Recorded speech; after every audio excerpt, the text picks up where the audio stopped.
สบายดีฐานผู้ชมสบายดีทุกท่านยินดีต้อนรับท่านเข้าสู่รายการสื่อสารผ่านฝุ่นชีวิตก้าวฝุ่นพ้นกระทบจากลมหายใจเดียวกันจากมหาวิทยาลัยสุภานุวงศ์รับหน้าที่ดำเนินรายการในมื้อนี้โดยแคทเธอรีน หงสุริตพร้อมด้วยแอนนาสุขาเสริมซึ่งรายการสื่อสารผ่านฝุ่นของพวกเขาเป็นรายการที่นำเสนอเกี่ยวกับปัญหาหมอกควันมลพิษทางด้านอากาศที่พวกเขากำลังประสบพบเจอในปัจจุบันหรือรู้จักกันดีในนามฝุ่น PM 2.5 ในขณะนี้สถานการณ์ฝุ่นควัน PM 2.5 ยังคงเป็นหน้าห่วงหลายในทุกพื้นที่พบว่าค่าฝุ่นเกินมาตรฐานยิ่งส่งผลกระทบต่อสุขภาพของประชาชนเป็นจำนวนหลายพอฝุ่น PM 2.5 เป็นฝุ่นขนาดน้อยแต่มันสามารถเข้าไปทำให้ร่างกายได้ทั้งระยะสั้นและระยะยาวสามารถลงไปฮอดส่วนที่ลึกที่สุดของปอดได้เลยซึ่งนั่นก็คือท่งลมของปอดถ้าฝุ่น PM 2.5 เข้าไปฮอดท่งลมปอดได้มันก็จะสามารถเข้าผ่านกระแสเลือดได้ดังนั้นเฮาบ่ควรเบิ่งข้ามฝุ่นพวกนี้เลยถ้ามันเข้าไปจะส่งผลเห็นให้เฮาป่วยโดยที่บ่รู้ตัวได้เจ้าในช่วงนี้ไล่เมืองในภาคพื้นกำลังประสบพบกับค่าฝุ่นที่สูงขึ้นจนกระทบต่อกับการใช้ชีวิตประจำวันและในรายฐานอาจสงสัยว่าฝุ่นมาจากไสสาเหตุหลักๆก็มาจากการจุดป่าจุดไฮและการเผาในการกสิกรรมควันจากยานพาหนะโรงงานอุตสาหกรรมการเผาขี้เหงื่อในเขตชุมชนและไฟไหม้ยิ่งไปกว่านั้นสภาพอากาศที่นิ่งหรือบ่มีลมพัดก็เป็นอีกสาเหตุหนึ่งที่เห็นให้ฝุ่นสะสมอยู่ในอากาศซึ่งผลกระทบจากฝุ่น PM 2.5 จะเฮ็ดให้มีอาการไอแสบดังหายใจลำบากหรือหายใจบ่อิ่มอาการเมื่อยเพลียคือเฮาจะป่วยแต่เฮาบ่มีไข้อันนี้ก็เกิดจากการอักเสบจากฝุ่น PM 2.5 ได้คือกันสำหรับเด็กน้อยและผู้สูงอายุจะยิ่งเป็นกลุ่มที่เสี่ยงสูงอาจเกิดอาการหายแห้งขึ้นได้นอกจากนั้นยังส่งผลกระทบต่อสายตาเห็นให้เบิ่งบ่ชัดเจนและมีอาการแสบตาได้ซึ่งฝุ่นควันอย่างส่งผลกระทบต่อกับการใช้ชีวิตเช่นการสั้นจรไปมาที่บ่สะดวกเห็นให้ทัศนวิสัยทิวทัศน์หลุดหลงและค่าใช้จ่ายด้านสุขภาพเพิ่มขึ้นแต่พวกเขาก็สามารถป้องกันตนเองได้โดยการใส่หน้ากากอนามัยหรือหน้ากาก N95 หลีกเลี่ยงการออกไปนอกในเวลาที่มีค่าฝุ่นสูงปิดประตูโปร่งเยี่ยมให้เจ็บและใช้เครื่องฟอกอากาศพอบัญหาของฝุ่นเป็นอีกบัญหาหนึ่งที่ส่งผลกระทบต่อสุขภาพของพวกเราโดยตรงและเป็นปัญหาร่วมกันที่ต้องร่วมมือกันแก้ไขพอพวกเราเริ่มอยู่ในบอนที่มีความเสี่ยงจากฝุ่น PM 2.5 ด้วยกันแล้วสาเหตุต้นตอแม่นเกิดจากกิจกรรมของมนุษย์เป็นต้นแม่นการทั้งป่าเห็ดไห้การจุดหญ้าเพื่อเลี้ยงสัตว์และการจุดปลาเพื่อหาเครื่องปลาของดงโดยบ่มีการสร้างแล้วกันไฟที่ถูกต้องยังได้ก็ตามบัญหาของข้อภัยบัญหาหมอกควันที่ปกคลุมหน้าแน่นอยู่ในทุกๆแขวงในระยะนี้แม้นมีสาเหตุต้นตอมาจากฝุ่นควันข้ามพรมแดนจากประเทศเพื่อนบ้านที่พัดพายเข้ามาตามทิศทางของลมแต่พวกเขาสามารถช่วยกันลดพรได้เช่นการหลีกเลี่ยงการจุดขี้เหงื่อหรือการจุดในทุกรูปแบบพร้อมทั้งร่วมมือกันเบิ่งแยงสภาพแวดล้อมเพื่อให้อากาศที่ดีขึ้นเพื่ออนาคตที่สดใสและเพื่อปลอดภัยสำหรับทุกคนเจ้ามันแล้วต่อไปเป็นการรายงานเกี่ยวกับกรมอุตุนิยมและอุทกศาสตร์พยากรณ์อากาศประจำวันที่2 เมษายน 2026 ว่าด้วยความกดดันต่ำของอากาศร้อนยังปกคลุมอยู่ทั่วทุกภาคพื้นของประเทศลาวโดยกำลังปานกลาง5แหงสมทบกับลมตะวันตก5ตะวันตกเฉียงใต้พัดปกคลุมซึ่งจะเห็นให้มีอากาศจะร้อนร้อนอบอ้าวพร้อมมีหมอกแห้งปกคลุมอยู่ทั่วไปในตอนกลางวันและจะมีฝนตกฟ้าร้องฟ้าเลื่อมในระดับคอย5ปานกลางพร้อมทั้งมีลมพัดแห้งอยู่บางท้องถิ่นในท้ายตอนบ่ายคงแข้งภาคกลางและภาคใต้คำเตือนข้อแจ้งเตือนถึงประชาชนบรรดาเผ่าองค์การปกครองและองค์การจัดตั้งทุกภาคส่วนจงมีสติระมัดระวังต่อสภาพอากาศร้อนเอาหลายซึ่งจะเห็นให้เกิดมีอัคคีภัยไฟฟ้าลัดวงจรผลกระทบต่อสุขภาพของผู้เฒ่าและเด็กน้อยโรคลมแดดพร้อมนี้ให้หลีกเลี่ยงกิจกรรมกลางแจ้งเป็นเวลาดนระยะนี้ได้มีสภาพอากาศร้อนเอาร้อนเอาไล่ในตอนบ่ายซึ่งอาจจะเห็นให้เกิดมีฟ้าร้องฟ้าเลื่อมฟ้าผ่ามั่งเห็บตกและลมพัดแห้งอยู่บางท้องถิ่นในแขวงภาคกลางและภาคใต้ พร้อมให้ติดตามข่าวพยากรณ์ขออภัยข้อให้ติดตามข่าวจากพยากรณ์อากาศจากองค์อุตุนิยมและอุทกศาสตร์อย่างต่อเนื่องซึ่งแข้งลงพระบางเข้าโป่งเฮาอุณหภูมิต่ำสุดอยู่ที่21องศาและสูงสุดอยู่ที่38องศามีฝนตกเป็นบางบอนข้อขอบใจข้อมูลจากกรมอุตุนิยมและอุทกศาสตร์เกี่ยวกับพยากรณ์อากาศในช่วงนี้ต่อไปเป็นการรายงานสถานการณ์ฝุ่นควัน PM 2.5 อยู่ในบรรดา8แขวงภาคเหนือเป็นข้อมูลจาก IQA ประจำวันที่2เมษายน 2026 ภาพที่ทุกท่านกำลังเห็นในตอนนี้คือการจัดอันดับของ8แขวงภาคเหนือเริ่มจากแขวงอันดับที่มีดัชนีคุณภาพอากาศสูงสุดได้แก่แขวงสัญญบุรีซึ่งมีดัชนีคุณภาพอากาศอยู่ที่285 AQI ตามมาติดแม่นแขวงหลวงพระบางมีดัชนีคุณภาพอากาศอยู่ที่281 AQI อันดับที่3ได้แก่แขวงบ่อแก้วมีดัชนีคุณภาพอากาศอยู่ที่268 AQI แขวงอุดมไซมีดัชนีคุณภาพอากาศอยู่ที่251 AQI แขวงม่วงน้ำถาดัชนีคุณภาพอากาศอยู่ที่231 AQI จัดอยู่ในเกณฑ์สีม่วงคือส่งผลกระทบหายแห้งอันดับที่6แม่นแขวงพงสาลีดัชนีคุณภาพอากาศอยู่ที่171 AQI ต่อมาแม่นแขวงเสียงขวาง170 AQI อยู่ในเกณฑ์สีแดงคือส่งผลกระทบหายแห้งที่สุดและแขวงสุดท้ายอันดับที่8แขวงหัวพันมีค่าดัชนีคุณภาพอากาศอยู่ที่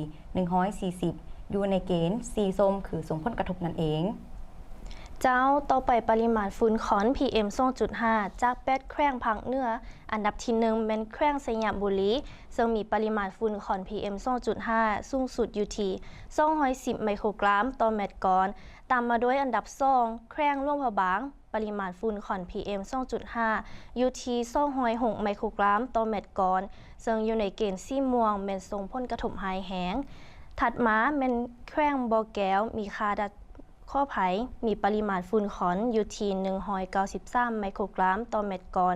อันดับที่4แขวงอุดมไซปริมาณฝุ่นคอน PM 2.5 อยู่ที่176ไมโครกรัมต่อเมตรกรแขวงหลวงน้ำถามีปริมาณฝุ่นคอน PM 2.5 อยู่ที่156ไมโครกรัมต่อเมตรกรซึ่งอยู่ในเกณฑ์สีแดงแม่นอันตรายต่อสุขภาพต่อมาเป็นแขวงพงสาลีและแขวงเสียงขวางมีปริมาณฝุ่นคอน PM 2.5 เท่ากันคือ83ไมโครกรัมต่อเมตรกร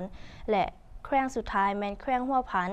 มีปริมาณฝุ่นคอน PM 2.5 แม่น51ไมโครกรัมต่อเมตรกรเริ่มส่งผลกระทบแล้วคาดไว้ว่าปริมาณฝุ่นจะเพิ่มขึ้นอีกถ้าข้ออภัยคาดไว้ว่าปริมาณฝุ่นจะเพิ่มขึ้นอีกใดถ้าหากยังมีการจุดเผาอยู่ทุกมื้อต่อไปเป็นการรายงานปริมาณฝุ่นควัน PM 2.5 อยู่นครหลวงพระบางในระหว่างวันที่31มีนาคม5วันที่2เมษายนจากข้อมูลพบว่าวันอังคารที่31มีนาคมปริมาณฝุ่นควัน PM 2.5 อยู่ที่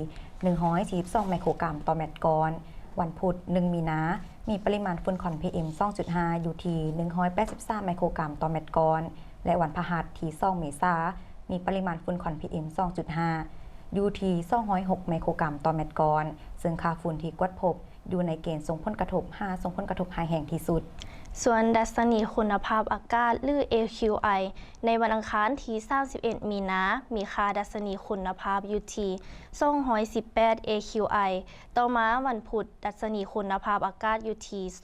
258 AQI และวันพฤหัสที่2เมษายนมีค่าดัชนีคุณภาพอากาศอยู่ที่281 AQI ซึ่งเห็นได้ว่าทั้ง3มื้อนั้นคือส่งผลกระทบหายแห้งที่สุดฉะนั้นแล้วก็อยากเรียกร้องให้ทุกท่านจงรักษาสุขภาพและติดตามข่าวสารเกี่ยวกับพยากรณ์อากาศอยู่เป็นประจำจากการรายงานค่าฝุ่น PM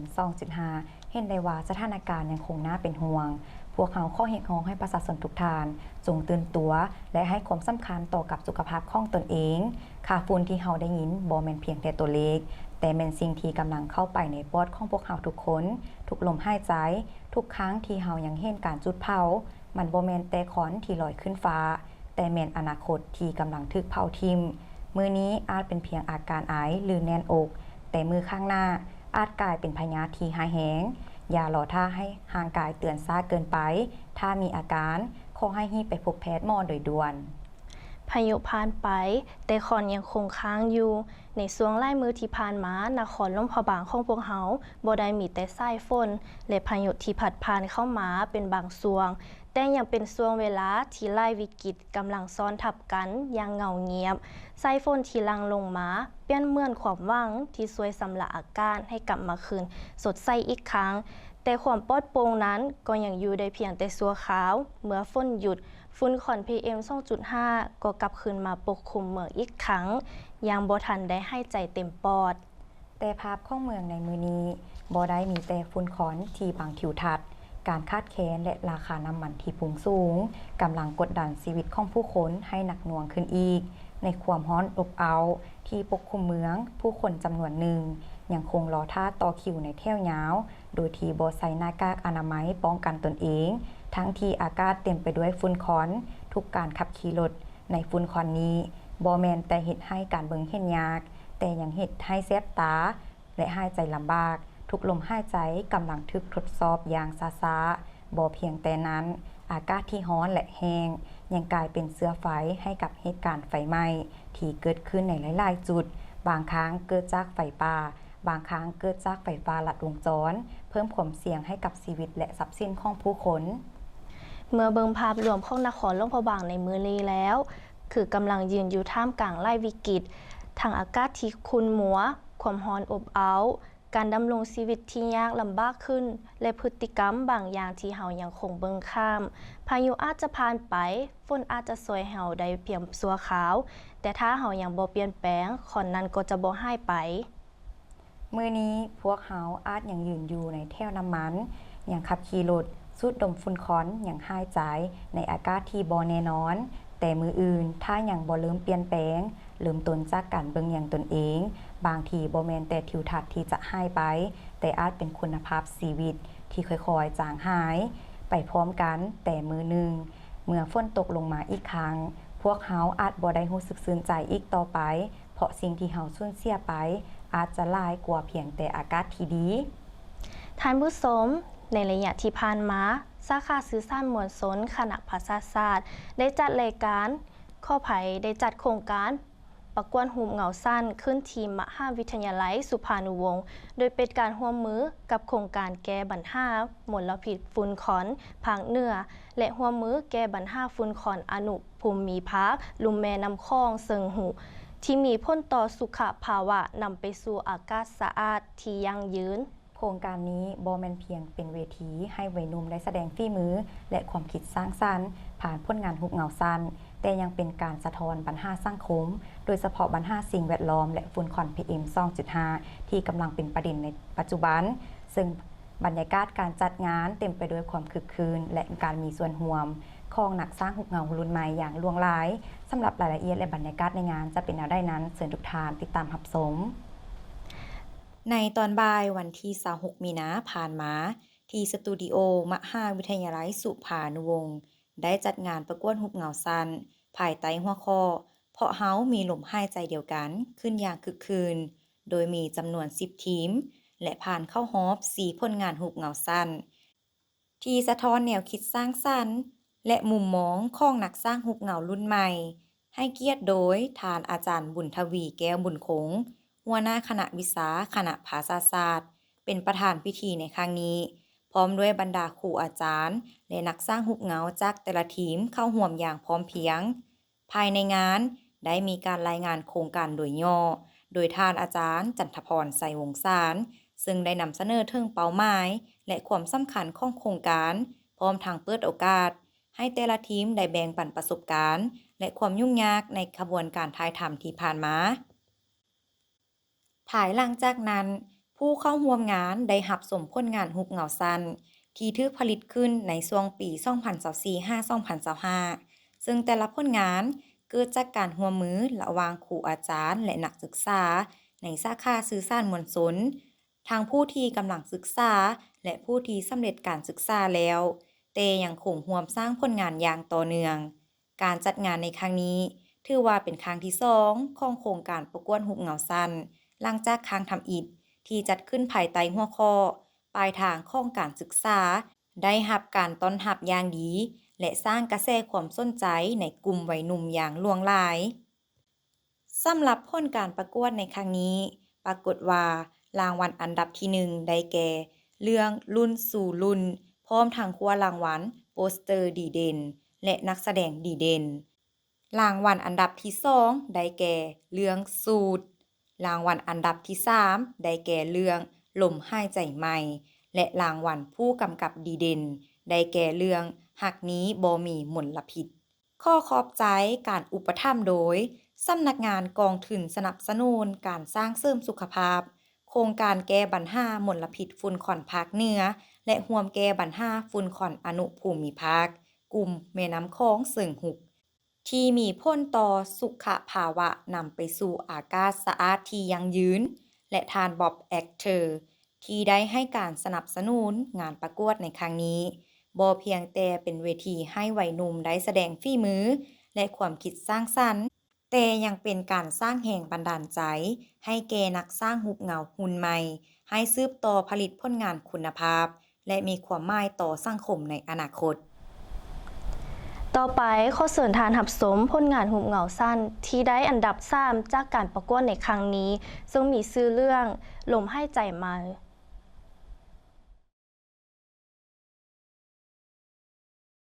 หนังหมู่บ้านแห่งหนึ่ง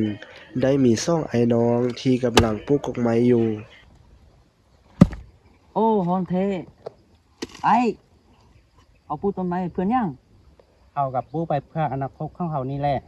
โดยไอ 2 มื้อต่อมาอายของเราก็ได้เสียชีวิต ไอ หลังจากที่อายของเราได้เสียชีวิตแสงลมก็ได้ตัดสินใจเข้ามาสู่ตัวเมือง อุ้ยเป็นยังเมาไปนั่งก่อนเจ้าเป็นยังไรบ่ บ่เป็นหยังเข้าใจแล้ว เจ้าเป็นยังบ่มึงคือน้ำเสี้ยนคือบ่สำบายเลย ค่อยเป็นภูมิแพ้จำเป็นน้อยดอกที่จริงมื้อนี้ค่อยว่าสิมายันให้ฮู้แต่ก็มาเจอเหตุการณ์เรื่องนี้ซ้ำ โดยค่อยเข้าใจดีใช้ของค่อยก็เป็นพิการค่อยที่ค่อยลงมาในเมือง เพราะว่าค่อยอยากเก็บไข้บันทาเรื่องฝุ่นควัน อ๋อเทหวาซันเฮามาเฮ็ดนำกันบ่ ได้ มื้อต่อมาพวกเขา2 คนก็ได้พากันไปเก็บขี้เหงื่อตามถนนหนทาง และสถานที่ต่างๆที่มีขี้เหงื่อในขณะที่พวกเขากำลังเก็บขี้เหงื่ออยู่นั้นก็ได้เห็นผู้ชายคนหนึ่งที่กำลังจะจุดขี้เหงื่ออยู่ แถวบ้านกูอีกกูแล้วคัดหูคัดตาเลยสิจุดทิ่มให้มันเลยเฮ้ยห้ามจุกกันเงี้ย เจ้าเป็นไผ่มาห้ามเขาจังซี่น่ะ บ่จุกกันเงี้ยบ่ดีต่อสุขภาพ เจ้าหูได้แล้วมันบ่ดี มื้อต่อมาหลังจากที่พวกเขาได้เก็บขี้เหงื่อแล้ว เพิ่นเมื่อยแล้วเพิ่นว่าเพิ่นบ่ได้เฮ็ดต่อ อ้าวเป็นยังล่ะ เบิ่งนี่เฮาเฮ็ดมาขนาดนี้บ่มีไผสนใจเลย บ่เป็นยังเร็วเตะโตเลย หลังจากที่ดาวตัดสินใจที่จะบ่เฮ็ดไปต่อแสงลมก็คิดว่าสิไปต่อหรือว่าสิพอในขณะที่ลาวกำลังคิดอยู่นั้น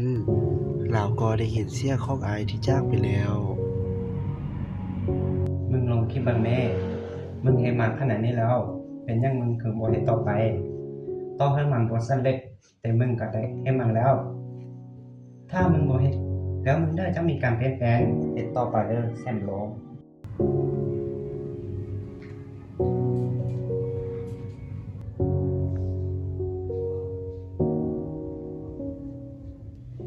มื้อต่อมาลาวโชคดีได้อาสาสมัครมาจำนวน3 คน หลังจากนั้นพวกเขาก็ได้ลงกันเรื่องฝุ่น PM 2.5 สบายดีมื้อนี้พวกเราจะมารวมกันเรื่องฝุ่น PM 2.5 ทุกคนรู้บ่ว่าฝุ่น PM 2.5 นี้แม่นหยัง ฝุ่น PM 2.5 แม่นฝุ่นที่เฮ็ดให้เฮาเสียสุขภาพแม่นบ่ โดยแม่นแล้ว โดยฝุ่น PM 2.5 นี้แม่นขนาดน้อยๆน้อยกว่าพ คนของเฮา20กว่าเท่าซึ่งเฮาบ่สามารถเบิ่งเห็นด้วยตาเปล่าได้แล้วความอันตรายเด้มันอันตรายต่อคนเฮาบ่ แม่นแล้วมันอันตรายหลายซึ่งว่ามันอันตรายต่อระบบทางเดินหายใจ และอันตรายที่สุดก็คือต่อกลุ่มคนที่มีพยาธิประจำตัวเด็กน้อยแม่หญิงที่ผาและผู้สูงอายุมื้อต่อมาพวกเขาได้พากันมาปลูกกงไม้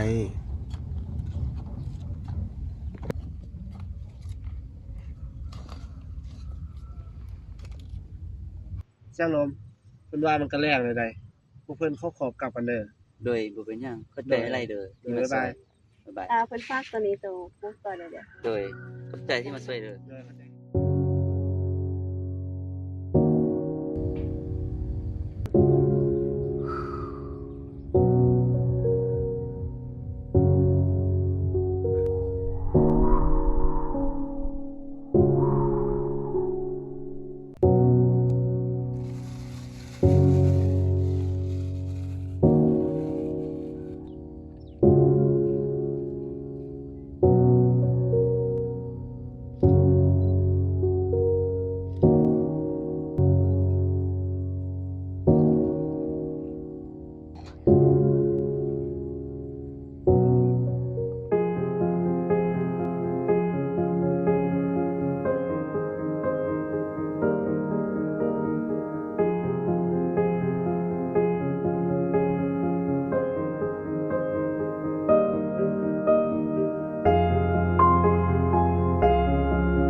ท่านผู้ชมระยะต่อไป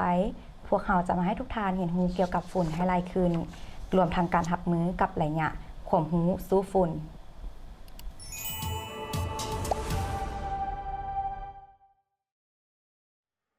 สบายดียินดีต้อนรับทุกท่านเข้าสู่ช่วงระยะความรู้สู้ฝุ่นจากรายการสื่อสารผ่านฝุ่นมหาวิทยาลัยสุภานุวงศ์และในมื้อนี้เฮามาสื่อสารความรู้สู้ฝุ่นในเรื่องเพื่อรับมือในมื้อที่มีฝุ่น PM 2.5 กลับมาอีกครั้งและในการให้ความรู้เกี่ยวกับการอ่านค่าฝุ่นสถานการณ์ฝุ่นของ PM 2.5 ในแต่ละทุกแห่งกับขึ้นสูงอีกครั้งเห็นให้คุณภาพของอากาศลดลงและส่งผลกระทบต่อสุขภาพของประชาชนโดยเฉพาะกลุ่มเสี่ยงเช่นเด็กน้อยผู้อาวุโสและผู้ที่มีโรคประจำตัวทางเดินหายใจฝุ่น PM 2.5 เป็นหยังและเป็นหยังจึงอันตรายฝุ่น PM 2.5 คืออนุภาคขนาดน้อยที่บ่สามารถเบิ่งเห็นได้ด้วยตาเปล่าแต่มันสามารถลอยอยู่ในอากาศและเข้าสู่ร่างกายของพวกเราได้ง่ายอันตรายต่อสุขภาพเมื่อสูดฝุ่นของ PM 2.5 เข้าไปจะส่งผลกระทบต่อระบบทางเดินหายใจหัวใจและหลอดเลือดเห็นให้เกิดอาการต่างๆเช่นไอหายใจบ่สะดวกเจ็บคอหอบหืดและอาจเพิ่มความเสี่ยงต่อการเกิดโรคอื่นๆกลับมาได้ผลกระทบต่อสุขภาพที่น่ากังวลมีระบบทางเดินหายใจและหลอดเลือดระบบประสาทส่งผลต่อการพัฒนาในสมองของเด็กน้อยผิวหนังอาจเกิดการระคายเคืองได้วิธีป้องกันตัวเองจากฝุ่น PM 2.5 ติดตามสถานการณ์มันกดสอบค่าฝุ่น PM 2.5 ตลอดผ่านแอปพลิเคชันหรือเว็บไซต์ที่เกี่ยวข้องหลุดกิจกรรมกลางแจ้งในมือที่มีค่าฝุ่นขึ้นสูงหลายควรหลีกเลี่ยงการออกไปเฮ็ดเวียกกิจกรรมกลางแจ้งเลือกใส่หน้ากากอนามัยที่มีประสิทธิภาพดีสามารถป้องกันฝุ่นและดึงน้ำให้หลายๆ 2. การอ่านค่า AQI ให้เป็นภายใน3นาที 1. ถ้าอยู่ในระดับ0-525จะเป็นสีฟ้าแม่นอากาศดีหลาย 2. ระดับ26-550จะเป็นสีเขียวแม่นอากาศดีเช่นกัน 3. ระดับ51-5100จะเป็นสีเหลืองแม่นปานกลาง 4. 101-5200จะเริ่มเป็นสีส้มแม้นมีผลกระทบต่อสุขภาพ 5. 201ขึ้นไปจะเป็นสีแดงซึ่งมีผลต่อสุขภาพอย่างร้ายแรงเว้ารวมแล้วฝุ่น PM 2.5 บ่แม่นเรื่องที่พวกเราต้องเบิ่งข้ามเลย เพ เพราะถ้ามันกลับมาอีกครั้งจะส่งผลกระทบต่อสุขภาพเฮาโดยกงฉะนั้นเฮียงฮอให้ทุกท่านจงป้องกันตัวเองให้ดีๆในตอนหน้าในอยากของฮูสู้ฝุ่นจะมาให้เรื่องราวดีๆเกี่ยวกับฝุ่นและฮูทันเรื่องได้นั้นอย่าลืมติดตามรับชมสำหรับมื้อนี้ขอลาทุกท่านไปก่อนอย่าลืมรักษาสุขภาพและสู้ฝุ่นไปพร้อมๆกันเด้อ